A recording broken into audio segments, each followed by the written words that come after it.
antenya. Marilah kita berdoa sesuai dengan agama dan kepercayaan kita masing-masing. Sekarang kita pagi ini mau memulai kegiatan. Kita mau ke hutan kelola masyarakat ya Pak ya. Dan juga menuju pohon asuh. Di sana nanti ada apa Pak? Boleh diceritakan sedikit? Ya, macam-macam lah. Ini Pak. Banyak ya. Ada pohon tenang, ada pohon doren, ada kebun kopi warga.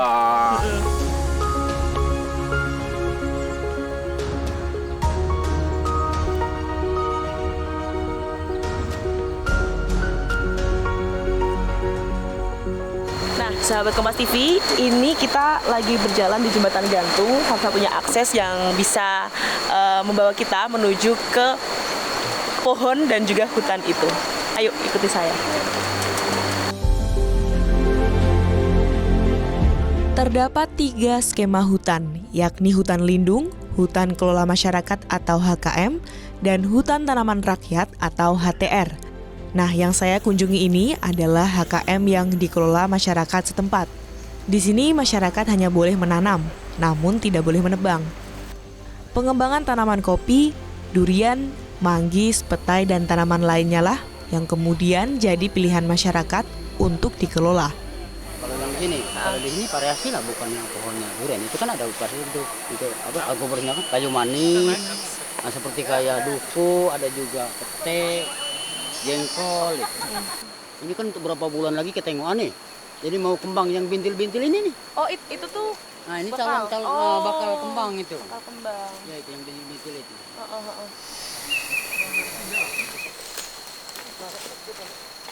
Jadi sekarang sudah ada pemilahan.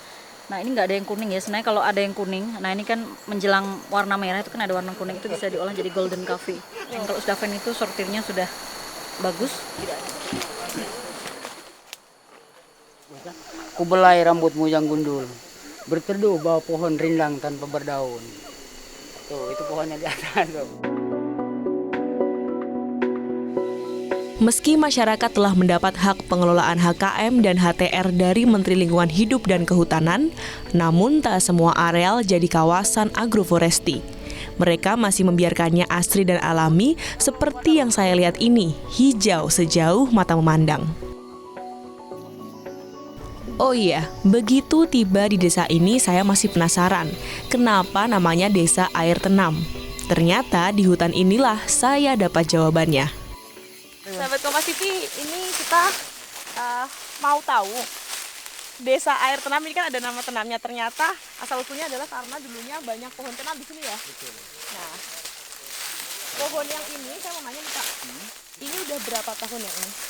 Ini sebenarnya kan kalau kurang lebih lah mungkin sekitar 30 tahunan kan. Nah, begitu kita masuk sini ini udah ada itu kan. Makanya desa kita dinamakan Desa Air Tenam. Karena di hutan-hutan kita ini banyak kayu tenam. Itu pada intinya. Oh gitu.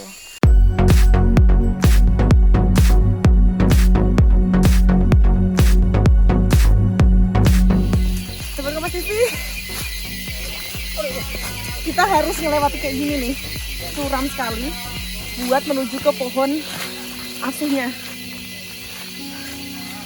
Akhirnya setelah kurang lebih 2 jam perjalanan, kita sampai di tujuan, yakni pohon asuh di HKM Desa Air Tenam. Ada banyak pertanyaan di kepala saya mengenai program ini. Seperti apa itu pohon asuh dan apa korelasinya dengan masyarakat di Desa Air Tenam. Jadi kalau pohon asuh itu kita memang tujuan utamanya untuk melindungi kawasan dari peramahan sama illegal logging. Nah, illegal logging itu biasanya yang diambil kayunya itu kayu-kayu yang besar-besar. Biasanya kriteria kita untuk produksi ya. Jadi biasanya yang untuk dibikin papan, balok itu istilah perkayuan tuh di 60 up. 60 up artinya diameter 60 ke atas. Oleh karena itu yang terancam, yang ancamannya sangat besar, maka yang dijadikan pohon asuh itu adalah pohon-pohon yang memiliki diameter di atas 60 cm. Itu alasannya kenapa ini. Jenisnya bisa pohon apa saja. Yang penting diameternya di atas 60, karena itulah yang paling terancam. Oke. Kemudian ada berapa pohon sih Pak ini? Untuk di air tanam ini, untuk tahap awal ini sudah didata 81 pohon. Jadi kita sudah mendata 80 pohon, sudah di tagging, semua udah punya nomor, ada titik koordinat, nama jenis pohon, kemudian kegunaan pohon, itu semua dimuat di website pohonasuh.org. Agak besar Pak.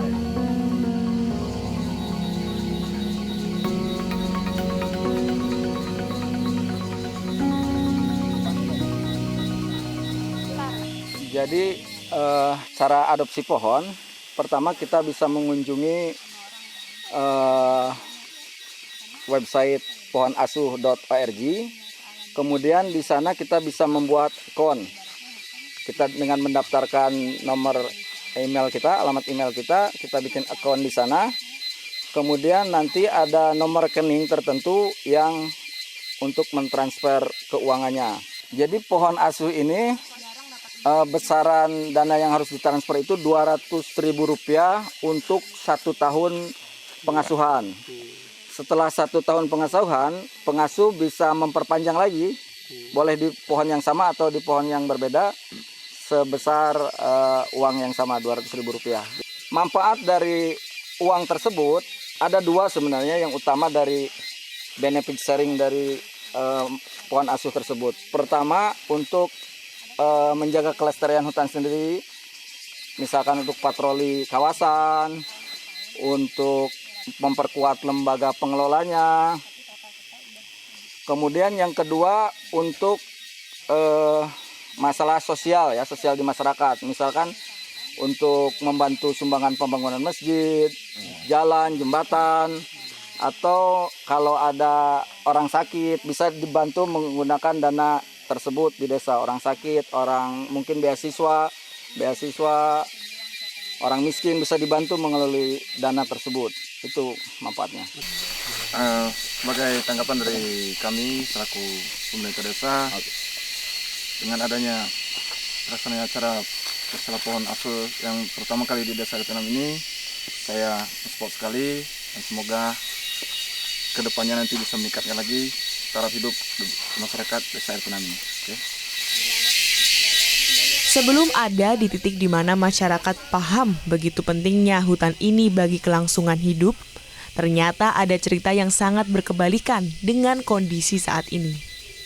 Desa ini salah satu desa perbatasan di mana dihimpit 2 kawasan.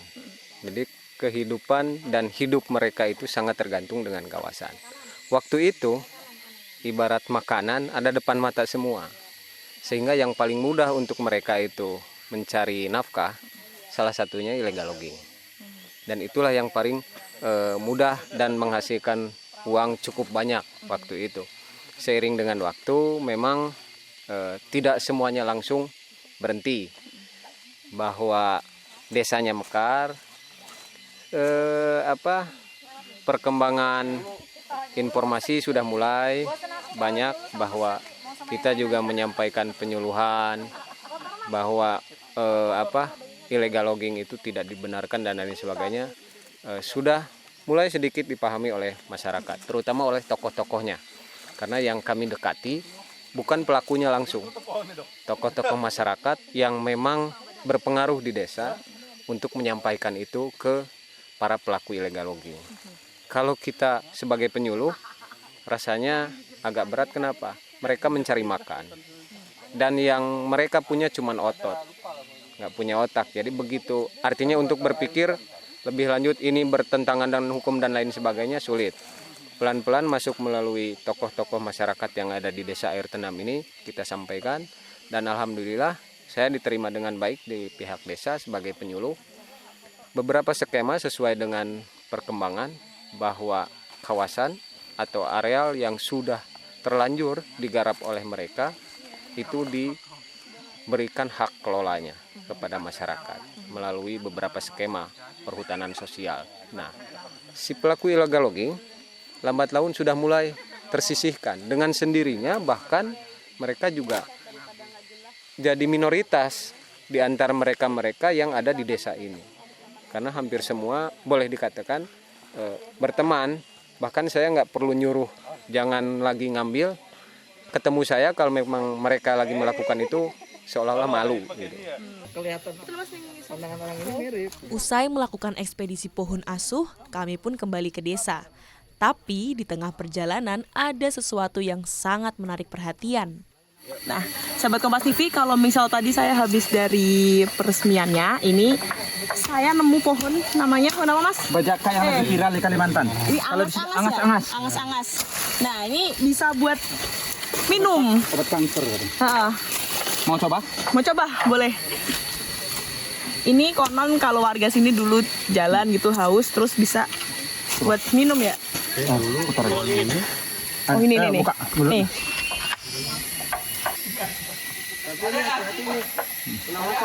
Sedang ring.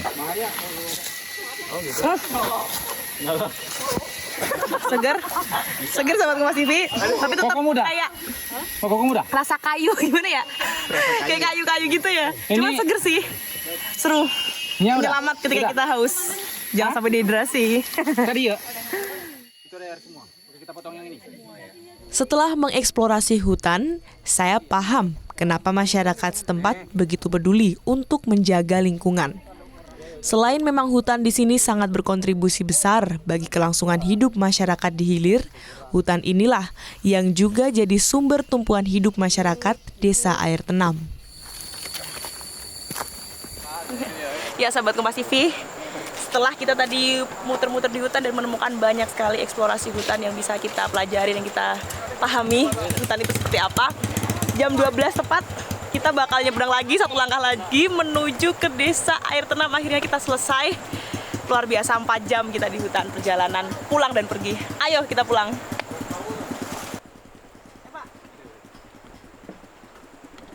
Dan itu dia air terjun Air Tenam.